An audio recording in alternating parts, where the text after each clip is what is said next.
Vamos a esperar que... Buenas tardes a todos, ¿me escuchan y me ven bien? Pueden activar o desactivar los micrófonos. Lo importante es que me puedan escuchar y me puedan ver bien, porque vamos a trabajar con un PowerPoint y quiero que la imagen pueda verse clara. Si hay algún inconveniente de audio, me avisan, ¿ok? Buenas tardes a todos, ¿cómo están? Y bienvenidos. Agradecida de su presencia y su colaboración. Vamos a ver acá, dictar un curso bastante interesante, que es de derecho laboral, básicamente derechos fundamentales, que tanto alumnos como de derecho y público en general les va a ayudar en su vida diaria o al momento de poder iniciar una relación laboral, ¿sí? Este curso va a estar compuesto con un taller, es un curso taller. Yo voy a hacer una introducción con con una teoría, parte teórica, ¿sí? De los conceptos fundamentales del derecho laboral, y vamos a practicar con casos reales, ¿sí? Los casos reales los puedo plantear yo, también los pueden plantear ustedes. Vamos a ir haciendo, pueden ir haciendo consultas, podemos ir intercambiando consultas y dando las respuestas también durante la parte teórica, pero tengan en cuenta que al final vamos a tener una práctica como para que de lo que yo les vaya dictando o vaya enseñando en la parte teórica lo podamos aplicar en un caso particular, ¿sí? Ese sería básicamente lo que hoy les vengo a presentar, ¿sí? Vamos a compartir un PowerPoint. Ustedes me van diciendo también si los pueden ver. Bueno, vamos a compartir pantalla. Aguarden. Bien.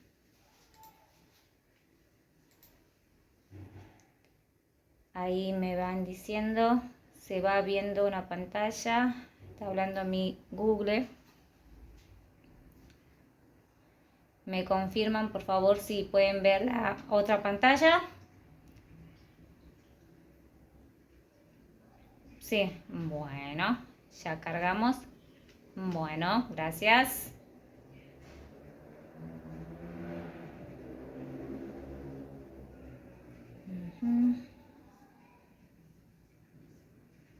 Vamos a dejar de compartir un ratito. Inicia la grabación.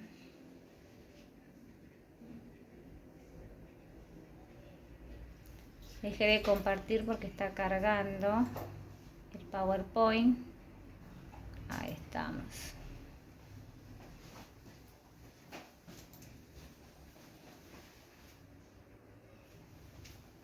Me aguardan un instante, que a veces el internet, bueno.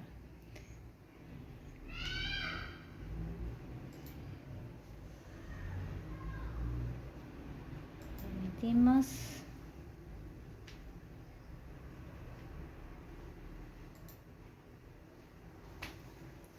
Ya ingresamos, ¿sí?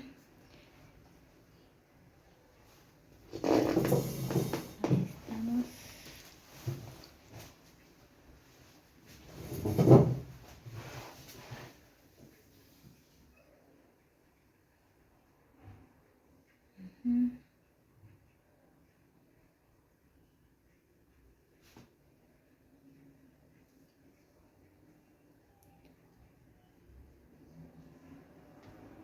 Aguardemos. Ahí vamos. De nuevo a compartir.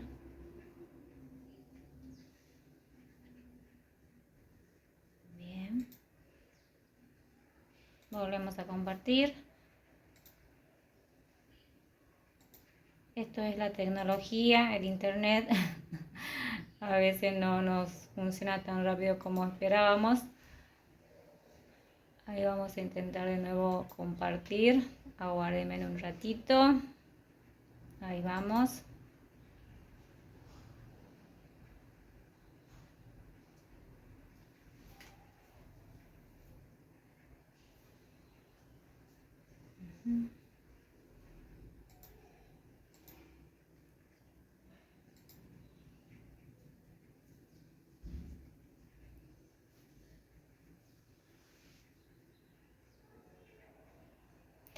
Bien, podemos ver el PowerPoint desde ahí. Curso de taller de ley de contrato de trabajo, ¿verdad? ¿Me confirman? ¿Sí, no? ¿Chicos? Bien. Vamos a hablar en cuanto al derecho laboral, de hecho la ley de contrato de trabajo, derechos fundamentales, tiene ciertos principios rectores importantes que lo vamos a ir enumerando, lo vamos a ir mencionando. Primero, que los derechos contenidos en la ley de contrato de trabajo son derechos de orden público, ¿sí? ¿Qué significa esto? Que lo que está contenido en la ley de contrato de trabajo, ¿sí?, no puede ser modificado ni siquiera por la voluntad de las partes, ¿sí? Es decir, si vamos a iniciar una relación laboral y nuestro empleador, si quiere hacernos firmar un contrato que vaya contra las disposiciones de la ley de contrato de trabajo, ese contrato no se considera nulo, ¿sí? ¿Por qué? Porque no puede ir, por más que lo firme el trabajador, ¿sí? Por más que él vaya, el trabajador convencido por su empleador que está firmando lo correcto, si ese contrato está violando alguna norma fundamental de la ley de contrato de trabajo, ¿sí?, es nulo. Entonces no tendría, se tendría que pedir la nulidad de ese contrato, ¿sí?, y aplicarle a ese contrato las normas establecidas por la ley de contrato de trabajo, ¿sí? Entonces, cuando ustedes inician una relación laboral, ya sea por tiempo determinado, porque hay contratos por tiempo determinado e indeterminado, y noten que, bueno, firmaron algo y ese empleador el día de mañana, no, pero vos fíjate, viniste y firmaste esto y dijiste que no vas a recibir, por ejemplo, el pago de un aguinaldo de vacaciones, ¿sí? Eso que has firmado, por más que vos lo firmaste, no es válido, ¿sí? Es nulo, ¿bien? Entonces vos podés, como trabajador, ¿sí?, demandar a ese empleador porque esa firma, ¿sí?, va en contra de lo que establece el orden público, ¿sí?, o sea, la ley de contrato de trabajo. Eso es importante. Bien, no hay que tener miedo cuando nuestro empleador el día de mañana vaya y haga alusión a algo que nosotros hemos llegado a firmar o hemos llegado a un acuerdo. Si eso va en contra de lo que está establecido en la ley de contrato de trabajo, no se aplica y no lo va a poder utilizar como prueba ni siquiera en un proceso judicial, no lo va a poder invocar, porque ya desde un principio va en contra, ¿sí?, de una norma, bien, que es, como les venía diciendo, de orden público. Y ser de orden público significa que está establecido, ¿sí?, para el bienestar de la comunidad, ¿sí?, en base inclusive a lo que hace a los derechos fundamentales, al bien común. Entonces no podemos ir en contra de lo que ya se ha establecido como orden público, ¿sí? Ese es uno de los principios fundamentales. El indubio pro operario. Bueno, el indubio pro operario es que no encontré una traducción exacta por Google. El que quiera buscarla, buenísimo. ¿Qué pasa con este principio? ¿Qué dice? ¿Cómo favorece al empleador, al trabajador? Porque dice que en caso de duda, siempre se va a estar a favor del trabajador. ¿Por qué? Porque en la relación entre trabajador y empleador, el trabajador es considerado siempre la parte más débil, ¿sí? Y lo mismo en las normas, cuando va a ir a aplicar el juez la norma, cuando va a ir a hacer la interpretación de una norma, ¿sí?, que genere alguna duda, ¿sí?, el juez se va a inclinar a favor del trabajador. Imagínense que estamos hablando de una parte débil de un trabajador que estaría trabajando, por ejemplo, ante una empresa, ante una multinacional, ante una empresa internacional, que le han vulnerado sus derechos, ¿sí?, que no se le ha pagado, se lo ha despedido o ha habido discriminación, se va a juicio, ¿sí? Entonces, en ese juicio donde este trabajador va a reclamar sus derechos y hay situaciones que no son muy claras, ¿sí? El principio indubio pro operario dice que en ese caso el juez va a interpretar siempre, ¿sí?, la norma a favor del trabajador, ¿sí? Es una manera de también decir, no tengan miedo, ¿sí?, de demandar a su empleador, porque ustedes como trabajadores, ¿sí?, tienen este principio que les garantiza, ¿sí?, que los van a tomar en cuenta como parte débil y que el juez, al momento de dictar sentencia y haya dudas con respecto a esa relación laboral, va a tomar en cuenta, ¿sí?, el carácter de parte débil del trabajador. Entre empleador y trabajador el trabajador sería esa parte débil y por eso este principio que yo les indico que se toma en cuenta, ¿sí? Irrenunciabilidad es otro principio. Será nula y sin valor toda convención de partes, porque acá hablamos de que se sientan dos personas a convenir algo que suprima o reduzca los derechos previstos en la ley, los estatutos profesionales y las convenciones colectivas, ya sea que al tiempo de su celebración o de su ejecución o del ejercicio de derechos provenientes de su extensión. Es decir, que de ninguna manera podemos, renunciar, o sea, a derechos garantizados, ¿sí?, en la ley de contrato de trabajo, en un estatuto profesional o en las convenciones colectivas de trabajo. Recuerden que sabrán que las convenciones colectivas de trabajo son las que son las que establecen los sindicatos, ¿sí?, de acuerdo a cada actividad. ¿Sí? Ellos presentan un convenio colectivo, tienen su convenio colectivo que rige la actividad, en este caso de ese trabajador, y que viene siempre, esas convenciones colectivas, a mejorar, ¿sí?, los derechos que ya la ley de contrato de trabajo, ¿sí?, los tiene garantizados.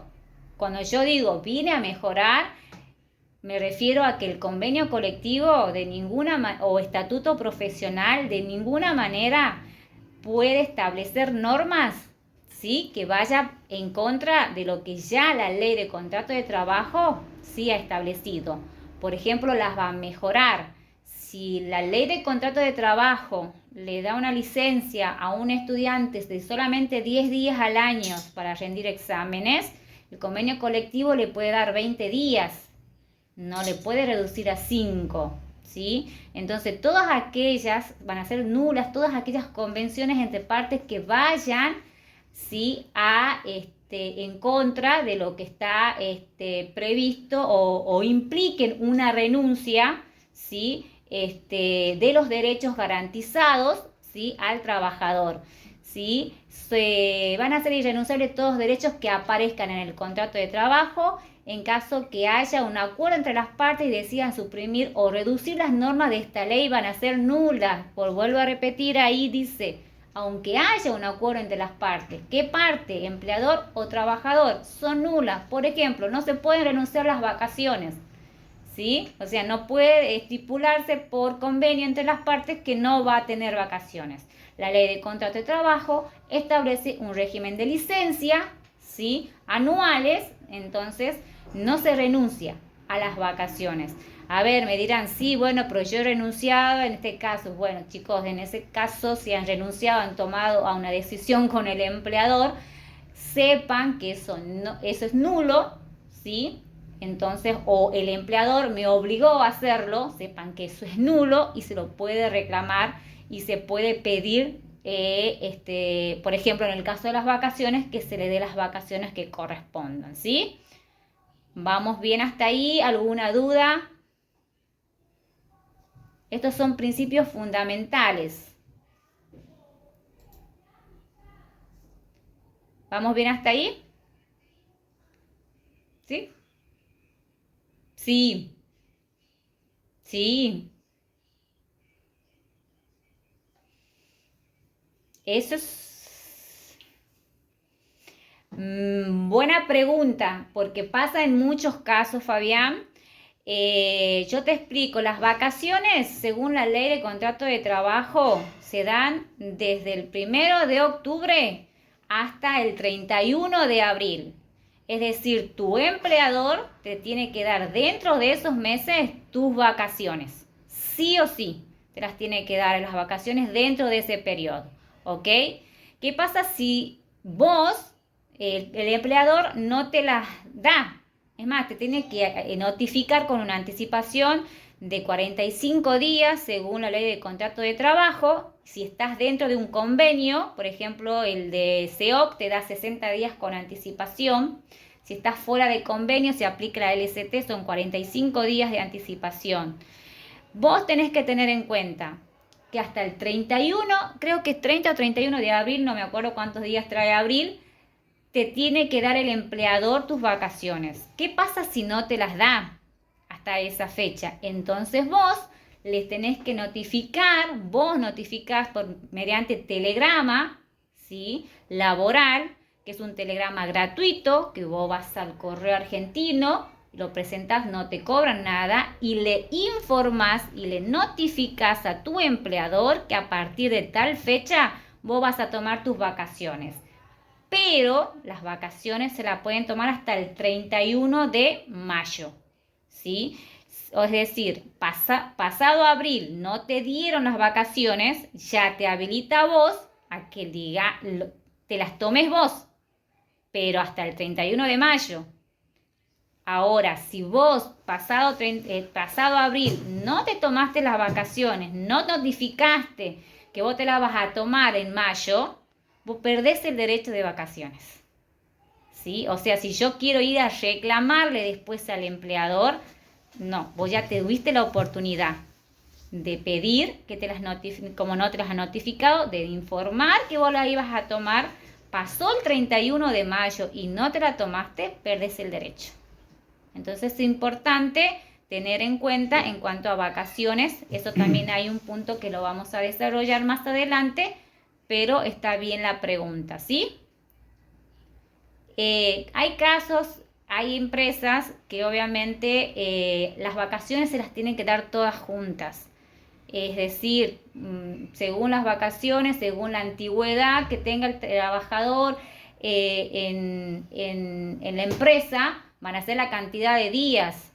Las vacaciones según la ley no se fraccionan, pero sabemos que en la práctica, llegando a un acuerdo con el empleador, pueden dividirse, ¿sí? Pero si es por ley y ajustarnos por ley, tienen que dártela y vos, por ejemplo, no quiero que me la dividan, yo las quiero tomar todas juntas. Sí, te tienen que dar todas juntas. Si a vos te conviene que te las fraccionen, bueno, ya arreglas con el empleador, siempre dentro de octubre a abril, ¿ok? Entonces, pero por lo general, te la tienen que dar sí o sí todas de una sola vez. Si son 35 días, los 35 días te los tienen que dar. Si a vos te conviene arreglar con él, eso ya es aparte, hay que ver cómo es el trato con el empleador también respecto a eso, ¿sí? Sustitución de las cláusulas nulas, como veníamos diciendo anteriormente, las cláusulas del contrato de trabajo que modifiquen en perjuicio del trabajador normas imperativas consagradas por leyes o convenios colectivos de trabajo serán nulas y se considerarán sustituidas de pleno derecho por estas. Es lo que veníamos diciendo en un contrato de trabajo. Si ese contrato de trabajo modifica o te perjudica alguna de las normas que están establecidas por la ley de contrato de trabajo o convenciones colectivas, son nulas y las vamos a sustituir por las que están establecidas en la ley de contrato de trabajo, ¿sí?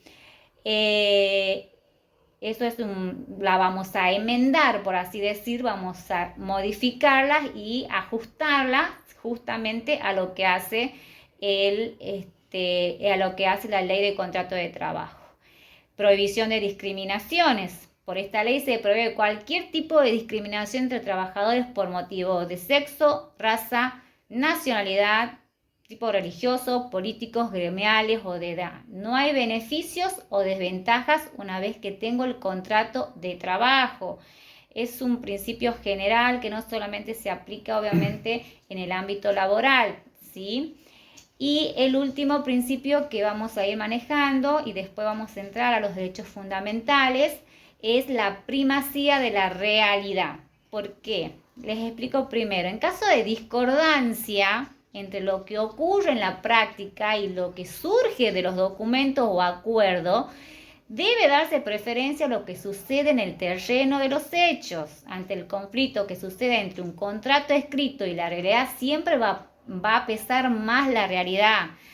Bueno, firmé un contrato de trabajo por 4 horas, pero estoy trabajando 8 horas.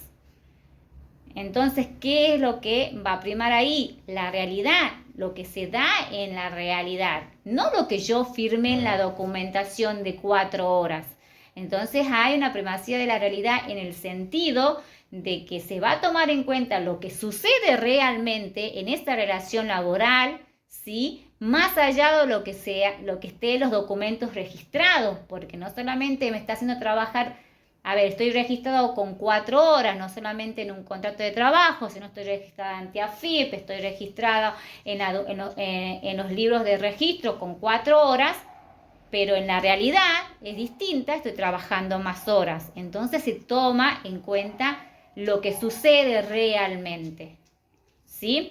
Son 6 principios, hay más principios, por ejemplo, el trato digno, que el empleador le debe al trabajador, que está garantizado también por la Constitución Nacional, ¿sí? Pero les remarqué los más fundamentales, ¿sí? Como para que ustedes tomen en cuenta, como les vuelvo a repetir, que es el objetivo del curso, ¿sí?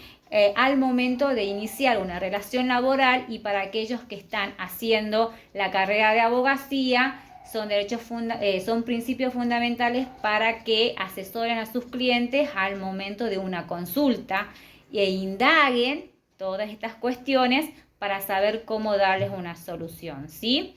El curso se llama Ley de Contrato de Trabajo, Derechos Fundamentales. La ley de contrato de trabajo es bastante amplia, ¿sí? Tenemos bastantes derechos.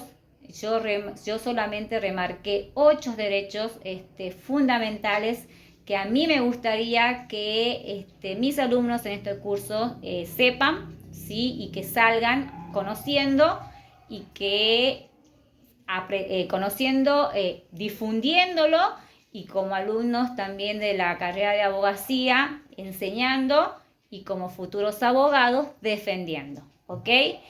La jornada laboral es uno de los derechos fundamentales. Es un poco extenso porque esto está copiado de lo que hace la ley de contrato de trabajo, pero les voy a hacer un resumen. Primero, toda jornada de trabajo, quiero que sepan, no puede exceder de 8 horas diarias o 48 horas semanales, ¿sí? Sabemos que hay gente que trabaja más de 8 horas diarias, pero que también nos dice que durante la semana el empleador puede distribuir esas horas, ¿sí? De tal manera que no supere las 48 horas semanales. Por ejemplo, se puede trabajar 9 horas de lunes a viernes y descansar los sábados y domingos. si hacemos un cálculo, no llegamos a superar las 48 horas semanales. Entonces la idea es que no se supere las 8 horas diarias, ¿sí? El descanso semanal son 35 horas corridas a partir del sábado de 13 horas. O sea, nuestro descanso en teoría tendríamos que terminar de trabajar los días sábados a las 13 horas y de ahí volver en la semana siguiente. En teoría, en la práctica, obviamente estamos trabajando más de esas horas, más de esa hora. Cualquier exceso, ¿sí?, de las 8 horas diarias, ¿sí?, cualquier exceso se va a considerar ya horas extras. Y cuando hablamos de horas extras, estamos hablando de un pago extra también, ¿sí? Así que ya al punto final les voy a explicar el tema del pago extra, del pago por horas extras, ¿sí? Porque depende qué día se dé, trabajemos las horas extras, va a ser el porcentaje que se va a incrementar en tu remuneración, ¿sí? Hay también un régimen para el trabajo nocturno. El trabajo nocturno está comprendido desde las 9 de la noche a las 6 de la mañana y no puede exceder de 7 horas. Supongamos que nosotros entremos a trabajar a las 6 de la tarde y salgamos a las 12 de la noche. 6 a 12 de la noche. Desde las 21 horas hasta las 12 de la noche se considera trabajo nocturno. En tu recibo de sueldo tiene que aparecer horas nocturnas, ¿sí? O sea, te tienen que pagar horas nocturnas, dependiendo del horario que vos trabajes. Ahora, si es un horario que es de 21 a 6 de la mañana, obviamente todas van a aparecer como horas nocturnas y no van a exceder de 7 horas diarias. ¿Estamos? Pero cuando hay horas nocturnas, y tiene que aparecer en tu recibo la diferencia, ¿sí?, en lo que hace al pago de las horas nocturnas, ¿ok? Se tiene que pago por horas nocturnas, tanto. En el caso de salarios de trabajos insalubres, ¿sí?, también hay una jornada reducida. Trabajos insalubres son aquellos trabajos que por la exposición a por la actividad o exposición a ciertos materiales, como por ejemplo, en los call centers es considerado un trabajo insalubre. Yo les digo por experiencia, no puede superar las 6 horas diarias o 36 semanales. No puede, en este caso, un agente, yo le doy el ejemplo del call center, trabajar más de 6 horas atendiendo, ¿sí?, o 36 horas semanales. Entonces ahí sacamos la cuenta que decimos al principio que lo puede distribuir, ¿sí?, el empleador, de tal manera que, en este caso, no supere las 36 horas semanales, ¿sí? Y cuando hablamos de que excedemos la jornada diaria de 8 horas, como les decía, eso implicaba horas extras, ¿verdad? Lo que implica una hora extra es que percibirá un pago adicional por cada hora trabajada en exceso. ¿Y cómo va a ser ese pago adicional? 50% por cada hora en días comunes. O sea, de lunes a viernes, ¿sí? Yo trabajo 5 horas, trabajo 2 horas extras. Entonces, lo que me pagan por hora, entonces me van a tener que, vamos a hacer una cuenta de que me van a tener que pagar 50% más por esas 2 horas de lo que habitualmente me pagan. Pero se va a incrementar al 100%, me van a pagar el doble en conceptos de horas extras, ¿sí? Los días sábado, después de las 13, ¿se acuerdan que hablábamos que nuestro descanso empezaba el sábado de 13 horas? Bueno, si trabajamos el sábado después de las 13 horas, ya tenemos que horas extras que se pagan un 100%, días domingos y feriados nacionales, ¿sí? Hasta ahí vamos entendiendo, Cuando hablamos de horas extras, chicos, también se ve reflejado eso, ¿sí? En los recibos de sueldo. Hablo de esto de los recibos de sueldo porque es importante, porque el día de mañana, cuando tengamos que hacer una demanda o demandar a nuestro empleador, ¿sí? Por un despido indirecto, por lo que fuera, nos vamos a tener que basar en nuestros recibos, y si no aparecen las horas extras, vamos a tener la dificultad de acreditar las horas extras. Entonces, en el recibo, además de nuestro sueldo, nuestra remuneración, nuestro sueldo básico, tiene la categoría también, el ítem también de horas extra o de trabajo nocturno, o cuando es el aguinaldo, todo va ahí. Y eso nos sirve, ¿sí? Nos permite, ¿sí? Contar y tener en cuenta al momento de hacer un reclamo judicial. Es importante, y si no lo pone mi empleador, hay que exigirlo que se haga y que se tome en cuenta eso, porque nos perjudica al momento de hacer una demanda en una cuestión de prueba, ¿sí? Hasta ahí vamos bien. ¿Alguna duda con respecto a las jornadas? Hay situaciones en las cuales esa jornada laboral que te dice de 8 horas diarias, 48 semanales, hay excepciones. ¿En qué casos? En aquellas empresas que tienen una producción en temporada alta. Por ejemplo, sabemos de una heladería que durante invierno, por ejemplo, trabajan muy poco, ¿sí? Pero en verano están trabajando a full.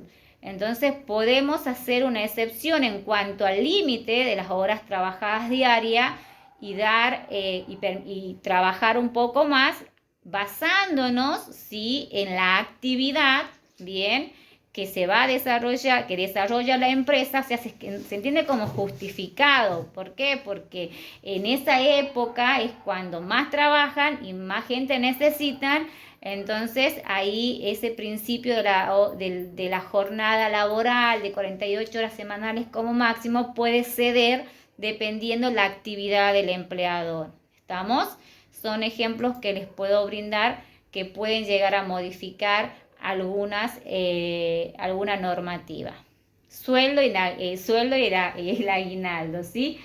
Bueno, el pago de las remuneraciones es una obligación ya sabida del empleador por la labor que realizamos nosotros como trabajadores, ustedes como trabajadores. Va a variar obviamente según las horas trabajadas, las tareas realizadas, el convenio colectivo que rige la actividad del trabajador según su categoría. ¿Por qué? Porque cuando está un trabajador encuadrado dentro de un convenio colectivo, o sea, su actividad está encuadrada dentro de un convenio colectivo, los convenios colectivos sí tienen, en este caso, sí, su escala salarial.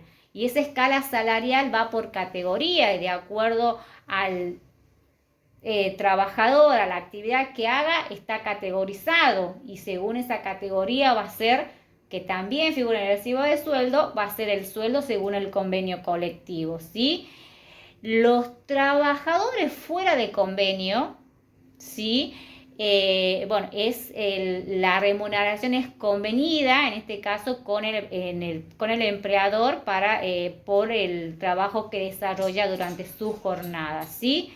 Y bueno, la falta de pago de las remuneraciones, o sea, es un motivo de intimación y un motivo de despido indirecto por injurias. Un empleador que no nos está pagando las remuneraciones, lo estamos intimando y no hace el pago de los sueldos, sí, lo vamos a intimar primero, y después, si no responde o no cumple, nos consideramos despedidos. Considerarse despedido se llama despido indirecto. Es decir, no es que el empleador nos ha despedido, usted queda despedido, pero con su accionar, con la falta de pago de una remuneración, nos da a nosotros el derecho de considerarnos despedidos e iniciar las acciones judiciales para obtener el cobro, ¿sí? Obviamente, de lo adeudado y las demás indemnizaciones, ¿sí? En cuanto al sueldo, se tiene que dar por duplicado. En muchos casos ahora actualmente, por lo que hace a la virtualidad, los recibos de sueldo se firman digitalmente, entramos a alguna aplicación, pero en otros casos, otras situaciones, todavía se siguen entregando los recibos impresos, un recibo para el empleador y un recibo que queda con el trabajador y el empleador con la firma del trabajador que recibió, ¿sí? Pero se tiene que entregar el recibo, ya sea por el medio virtual o ya sea por lo que hace a entrega impresa, ¿sí? Como lo han hecho muchos años y muchas empresas lo siguen haciendo, ¿sí? Pero que eso es lo que nos traen a veces como abogada, me traen toda una pila de recibos, ¿sí? Y empezás a analizar cada ítem cobrado, mal cobrado, y así con eso uno trabaja como abogado para poder después sacar el cálculo, ¿sí? Es importante el cálculo de las indemnizaciones. Yo a mis clientes por lo general les digo, guarden los recibos de sueldo. Si bien con el recibo de sueldo queda acreditada la relación laboral, en muchas ocasiones en este recibo de sueldo que nos presentan un recibo de sueldo donde el monto, ¿sí?, es mucho menor, ¿sí?, de lo que establece el convenio colectivo. Entonces yo con ese recibo yo voy a sacar el cálculo de lo que le han pagado y la diferencia que falta de pagar, porque ahí está en ese recibo que me has pagado menos cuando yo he trabajado más horas, o me has pagado menos cuando el convenio colectivo me decía que me tenía, o la escala salarial de mi convenio colectivo me decía que tenías que pagarme más. Entonces les recomiendo siempre guardar cuando son impresos, les dan impresos, guardar, ¿sí?, ese recibo que me sirve después para hacer un análisis y les va a servir a ustedes como futuros abogados para hacer el análisis y el cálculo y los rubros al momento de pedir una indemnización, caso de despido indirecto o el caso de un despido por, supongamos, justa causa, que a veces la podemos cuestionar. Bueno, el aguinaldo, ¿sí?, el SAC, que todos lo conocemos, el sueldo anual complementario, ya lo sabemos, bueno, si no lo saben, lo explico, se divide en dos pagos, medio aguinaldo en junio y el otro en diciembre.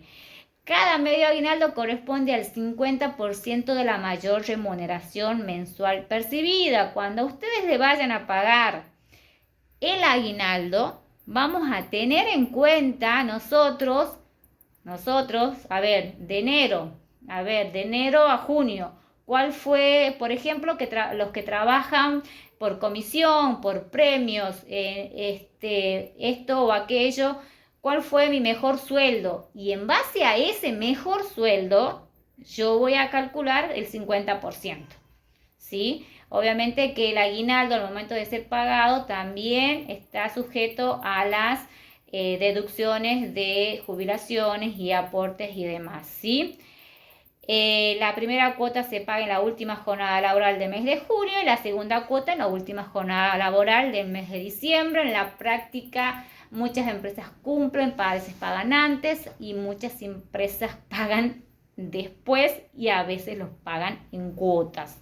Y sí, pasa, y en muchos casos, ¿sí? Pero bueno, eso lo vamos a ir viendo también, ¿sí? Cobertura social. Esta es una obligación que tiene el empleador, y como obligación que tiene el empleador, es necesario que la sepan, porque para poderlas exigir es necesario que las sepan como futuros abogados para poderlas reclamar para su cliente, ¿sí? Porque es importante trabajar en blanco. Como se dice, trabajar en blanco o tener un trabajo registrado, que creo que queda más bonito, ¿sí? Si trabajas en blanco o tenés un trabajo registrado, hay un conjunto de derechos y obligaciones, tanto tuyos como del empleador, que están regulados por la ley del contrato de trabajo, ¿verdad?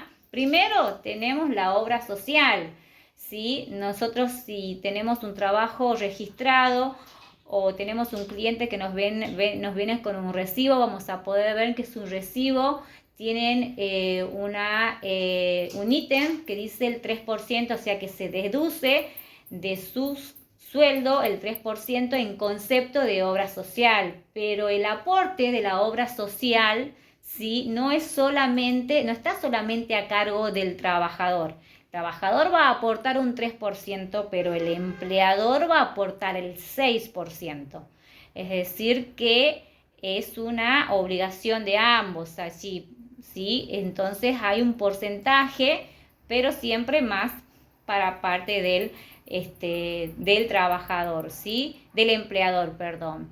Bueno, tenemos las asignaciones familiares, asignación prenatal, asignación por maternidad, asignación familiar por hijo o hija con discapacidad, asignación familiar por ayuda escolar anual, asignación familiar por matrimonio, asignación familiar por nacimiento o adopción.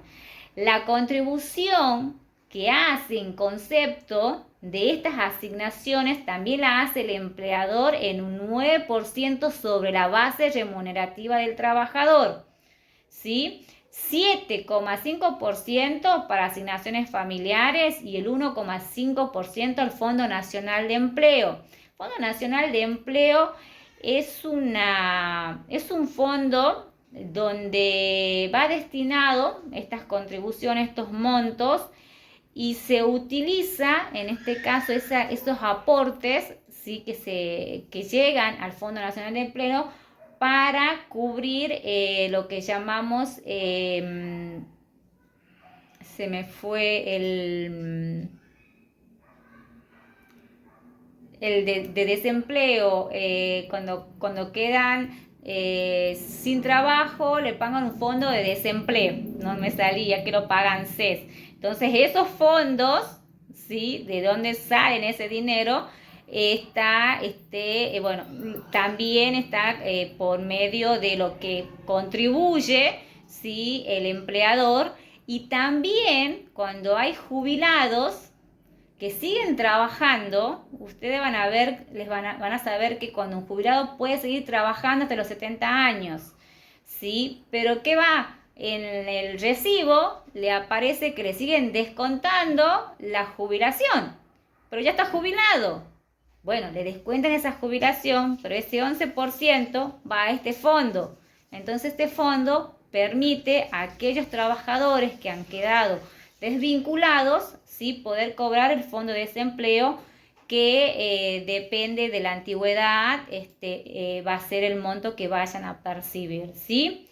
Obligación del empleador, ¿sí? Contratar una aseguradora del riesgo de trabajo. Ahí en ese caso no contribuye el trabajador, es una obligación. Lo que vaya a pagar por la aseguradora está a cargo del empleador y eso lo cotiza entre el empleador y la ART, ¿sí? El empleador tiene la obligación, tiene la obligación de informarnos, de informar al trabajador, ¿sí? ¿Cuál es su ART?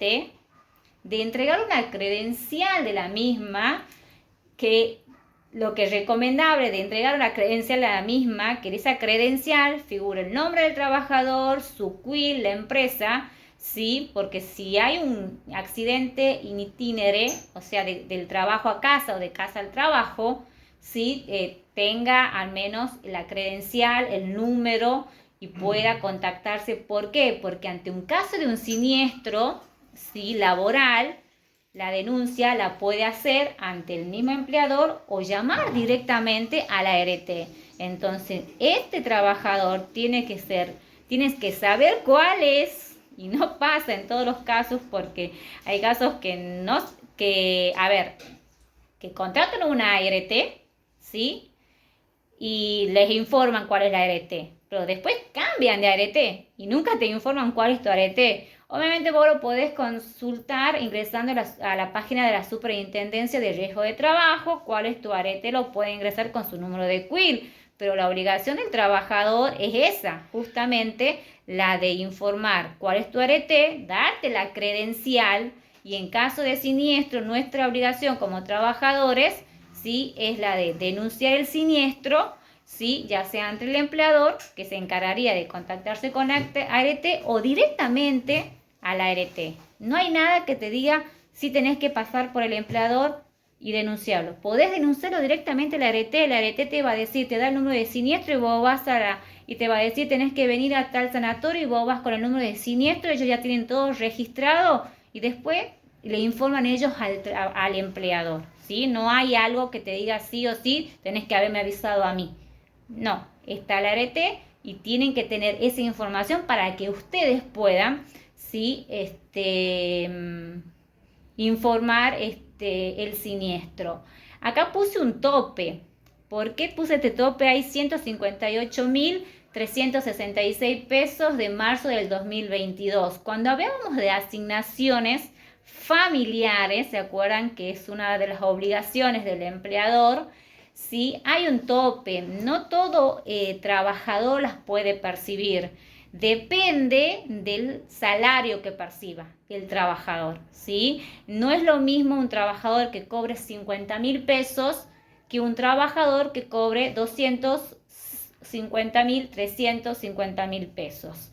Hasta marzo del 2002, el tope para cobrar la asignación era de 158.336 pesos. O sea, si el trabajador cobraba eso o más, ya no tenía derecho, ¿sí?, a percibir las asignaciones, ¿sí?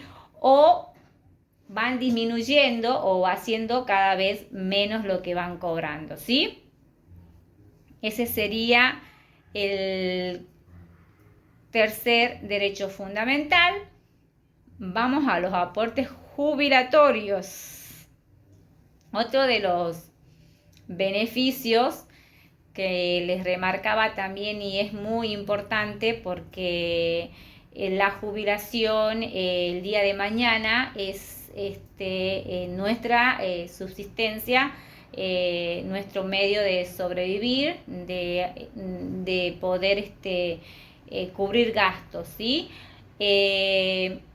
Otro de los beneficios de tener un trabajo registrado es el pago de los aportes jubilatorios, ¿sí? Y acá también hay una contribución dividida, ¿bien? Hay una contribución que hace el trabajador y hay la contribución que hace el empleador, ¿bien? En nuestro recibo de sueldo vamos a ver que el 11% que se deduce es en concepto de jubilación, ¿sí? Y el empleador, que siempre aporta más, aporta un 16%, ¿sí?, de la misma remuneración. O sea, ¿pero qué pasa? El 11 y el 16 se toman de la remuneración bruta, o sea, se toma de lo que aparece como salario básico y de ahí vamos deduciendo, ¿sí?, el 11%, ¿sí? El 3% de la obra social que les vi hace rato, ¿sí? Y hay otro aporte que ya les voy a comentar que les aparece también, que es de un 3% que pagamos a PAMI, aunque no estemos afiliados a PAMI, ¿sí? Como le decía, se deduce un 11% del sueldo como aporte jubilatorio, es nuestro ahorro a los fines de tener una jubilación el día de mañana. Ese dinero es retenido por el Sistema Integrado Provincial Argentino, que es el sistema jubilatorio que rige actualmente la Argentina. O sea, el que va a hacer la retención en realidad en nuestra remuneración va a ser nuestro empleador, ¿sí? Porque él nos va a descontar, pero él va a hacer el aporte, ¿sí?, en este caso al SIPA, ¿sí?, al Sistema Integrado Previsional Argentino. Muy recomendable por mi parte que controlen y que enseñen a sus trabajadores, a sus clientes o a sus familiares, controlar que nuestra empresa, nuestro empleador esté haciendo los aportes jubilatorios, ¿sí? Y si no lo está haciendo, ¿se acuerdan cuando yo les decía guardar los recibos? Ahí es importante porque el día de mañana, si nuestro empleador no está haciendo los aportes, por ejemplo, tengo recibos de sueldo donde veo que sí me ha descontado, ese recibo de sueldo me sirve a mí para que yo vaya y haga valer esos años, ¿sí? Que en ANSES no me aparece. Ustedes pueden ingresar, ¿cómo vamos a saber que están haciendo los aportes? Pueden ingresar a mi ANSES, ¿sí? Ahí aparecen las opciones de trabajo y le da los trabajos que han tenido y le da los aportes que están haciendo. O sea que ahí aparece. También lo podemos hacer por AFIP, pero por otro medio, pero es más sencillo ingresarlo por ANSES. Y hay que controlar que lo venga haciendo. Y si no los hace, reclamarlos. ¿Me explico? Pero si no, al día de mañana, al momento de jubilarse, los recibos que nos entregan, ya sea digitales o ya sean impresos, nos sirven de prueba para esos años que nos dicen que, bueno, que sí han hecho el aporte, pero no está registrado, ¿sí? Y otro descuento que vamos a ver en cuanto al tema de jubilaciones es un descuento que se hace al Instituto Nacional de Seguridad Social para Jubilados y Pensionados, más conocido como el PAMI. Es una ayuda, ¿sí?, para una atención médica o integral que se hace para adultos mayores, ¿ok? Podemos hablar mucho en lo que hace el tema de jubilación. Es un tema que estaría bueno poderlo desarrollar en otra clase, cómo hacemos un trámite de jubilación, cómo hacemos para contar los años, cuando tengamos un cliente que ya está a punto de cumplir su edad jubilatoria, de hombres 65, mujeres 60, que vayan viendo los aportes que les vayan haciendo, y si no tienen los aportes, cómo podemos ayudarlo a comprar más. Es un lindo tema que yo manejo y me encanta, y que estaría bueno desarrollar luego de manera más extensa, pero como es una clase más destinada a estos derechos fundamentales, que me interesa que aprendan y sepan para poder aplicarlos y, bueno, obviamente defenderlos en su momento, ¿sí? Hasta ahí vamos bien. ¿Tienen alguna duda? Porque después vamos a hacer algún práctico o vamos a hacer algún break para poder descansar un poquito, ¿sí? ¿Cómo voy? ¿Voy muy rápido? ¿Quieren que vayamos un poquito más lento? ¿Quieren que entremos en algún detalle? Me van diciendo, ¿ok? Los siento todos muy... los siento muy, muy callados, o entienden todo perfecto, o bueno, o ya no están, porque algunos apagaron sus camaritas, ¿sí? Bueno, acá vienen las hermosas licencias pagas de vacaciones, ¿sí? Cuando hablamos de licencias pagas de vacaciones, hay una confusión que se genera en el trabajador de decir, bueno, me van a pagar las vacaciones. No es que se pagan las vacaciones, el empleador te va a pagar las vacaciones, va a decir que ese periodo que vos vas a estar sin trabajar, lo mismo vas a cobrar tu sueldo, ¿sí? No hay un extra que te paga aparte, es salvo que haya por convenio colectivo, se haya convenido que se pague un plus, o lo hayan convenido entre las partes, pero son licencias pagadas y vamos a tratar las vacaciones. Requisito mínimo que tenemos que tener para poder tomar esta licencia es haber trabajado durante la mitad de los días hábiles del año correspondiente. O sea, tengo que contar los días hábiles. A ver, si yo empecé en enero, ¿cuántos días hábiles de enero hasta la fecha? Entonces tengo que tener en este caso la mitad al menos de los días hábiles de todo el año, y ahí ya me corresponden las vacaciones, y si trabajo un día feriado se considera como un día hábil, Así que también es importante. Como les decía anteriormente, en cuanto a vacaciones, va a variar los días según la antigüedad de lo que hace la antigüedad en el trabajo. Acá lo decimos, si tenemos, cuando la antigüedad no pase de 5 años, tenemos 14 días. Cuando la antigüedad es entre 5 años y no pasa los 10 años, son 21 días. Cuando la antigüedad es mayor de 10 años y no pase los 20, son 28 días. Y cuando la antigüedad pasa de los 20 años, o sea que lo que máximo de días de vacaciones podemos tener es 35 días corridos. Comunicación, ¿sí? Ahí cuando hablábamos de los días antes de que entrara la comunicación, les reitero lo que hablábamos anteriormente por la consulta, que pueden ser fracciones. En realidad la ley que no se pueden fraccionar, pero sí se da situaciones de que se fraccionan. Pero si no estás de acuerdo en que se te fracciones, puedes reclamar y que te den la cantidad de días que según la ley de contrato de trabajo fija según tu antigüedad en el trabajo, ¿sí? Te tiene que comunicar con anticipación, ¿sí? De tus vacaciones, con una anticipación según la LST de 45 días, es el objetivo de 45 días, porque vos vas a preparar unas vacaciones y no te pueden informar, bueno, 2 días antes o una semana antes ya tenés tus vacaciones, o sea, ¿qué preparás?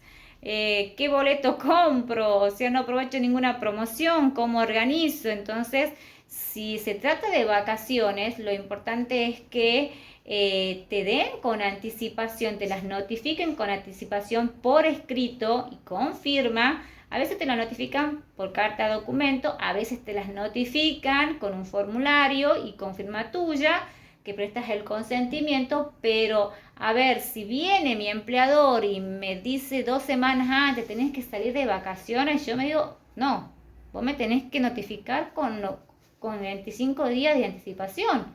No te puedo firmar yo unas vacaciones si no me has notificado con el tiempo que establece la ley. Y te hablo de 45 días de vacaciones por la ley de contrato de trabajo, pero hay convenios colectivos que fijan un plazo más amplio.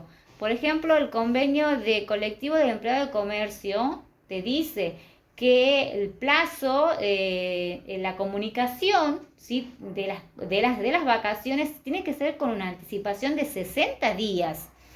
Entonces, si viene el empleador, vuelvo a repetir, una semana antes, 2 semanas antes, yo me puedo oponer a que me dé esas vacaciones y exigirle a ese empleador que cumpla con la ley y diga y que me notifique como corresponde, ¿sí? Las vacaciones, porque está previsto por la ley y es una ley de orden público y no la puede modificar, ¿sí? Bueno, es con lo que hablábamos con la consulta anteriormente, que tienen que si no se puede tomarlas, que hay que tener en cuenta que sus vacaciones siempre deben terminar antes del 31 de mayo, como yo explicaba anteriormente a Fabián. ¿Sí? Si no me han comunicado, como tiene la obligación del empleador, y yo ya estoy dándome cuenta, ya está acercándose a los 60 días y no me están comunicando, entonces les mando una notificación, entonces ya les mando una intimación para que me notifiquen la fecha de notificación, porque se está venciendo el plazo que tendrían que haberme notificado. Entonces yo ya voy intimando, teniendo en cuenta que ya se está excediendo el plazo de anticipación. Se excedió, no importa, el plazo de notificación, lo mismo le voy intimando. Entonces llegaron a abril, entonces ya notifico, me las tomo las vacaciones. Me pasó en una situación de un trabajador que llegó a abril, a las últimas semanas de abril, que no le habían notificado sus vacaciones, entonces mandamos a notificar, ¿sí? A notificar a lo que sería al empleador que a partir de la fecha, porque le quedaban creo 15 días más o menos, que a partir de la fecha 2 de mayo, ¿sí? Se tomaba las vacaciones, se tomaba las vacaciones correspondientes al periodo del año en curso o el año anterior, como correspondiere, ¿sí? Pero es importante tener en cuenta la fecha de notificación, de comunicación de las vacaciones, en el caso de que no se cumpla, cómo actuar en ese caso, en el caso de que no responda a las intimaciones, y